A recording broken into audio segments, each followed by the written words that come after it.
Eder, Mech, Pallister. Sebastiano stamattina è stato sentito 3 ore in questura. Come mai tutto questo tempo? C'è stato qualche problema nel deposito dei cellulari? Sì, era il problema delle password, che comunque loro quando sequestrano qualcosa mettono delle loro password in maniera che uno esternamente non può accedere a tutte le tue cose.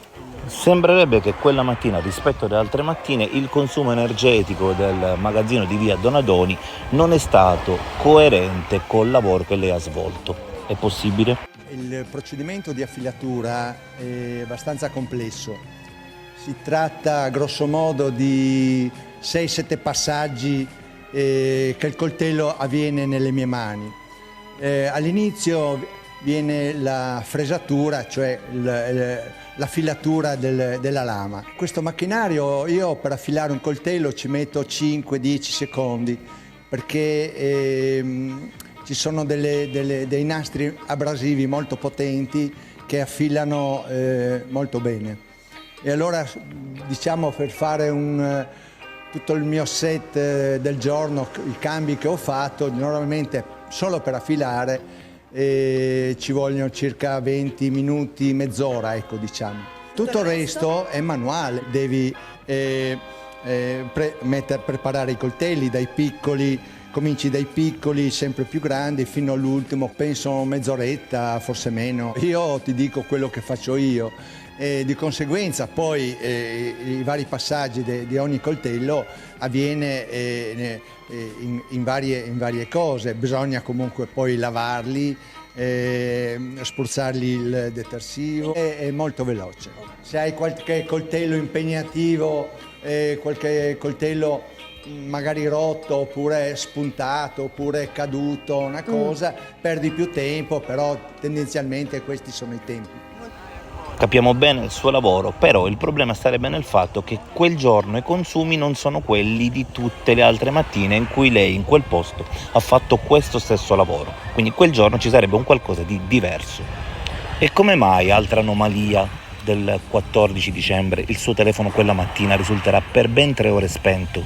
Ma guarda, questo te lo posso dire perché qua gli inquirenti, la questura sono venuti decine e decine di volte e indubbiamente all'interno dello studio c'è poco campo. Ah, quindi il suo telefono non era spento? No, non ho mai tenuto spento io, assolutamente. Me lo spieghi lei, cioè io ho il telefono lì, non ha campo, risulta spento. Però l'anomalia del telefono che non prende in quel luogo si verificherebbe quasi solo quella mattina, quindi poiché non crediamo che abbiano costruito un muro di cemento armato la notte prima, è una cosa strana, perché è un'anomalia rispetto alle sue abitudini. E invece riguardo Sterpin? A me il signor Sterpin veramente ho paura io di quell'uomo. Ho paura perché ogni giorno tira fuori qualcosa, qualche storia nuova. Da quando ha iniziato a dire che era l'amante, che Liliana doveva lasciare Sebastiano, che dovevano andare via di qua, ha cambiato 1000 volte le cose. Una cosa chiedo a Claudio Sterpin, per cortesia, dimmi cosa avete parlato in quella telefonata delle 8:22. Lì è la chiave di tutto, secondo me è la chiave di tutto. Anche perché, ti spiego di più, io quando ho salutato Liliana era tranquilla, serena, mi ha salutato, aveva fatto la lavatrice, ha messo a posto la casa. Quindi secondo lei il signor Sterpin è riuscito a convincere Liliana in 1 minuto e 30 a suicidarsi? Deve essere qualcosa di allucinante secondo me, perché noi la vediamo poi camminare nei video, queste cose qua, porta via la spazzatura e poi si avvia di qua e di là. E poi quello che è successo non lo so, però Claudio Sterpin dovrà rispondere a queste cose qua. Come mai ha cominciato a agitarsi, a girare per la città, a chiamare il suo amico Salvo e tante altre cose che adesso non... Ma io penso che comunque qualcosa tra Sterpin, Salvo e Gabriella, qualcosa, loro evidentemente sanno qualcosa. Poi il pomeriggio verso le 5:30 sono venuti a casa mia con uno stratagemma, mandando un messaggio a Liliana dicendo ho un regalo per te.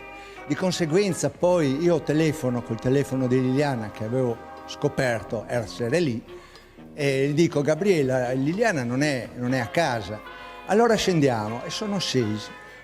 Ho visto Gabriela con gli occhi rossi che stava piangendo e poi e tutto è cominciato così, poi tante altre cose.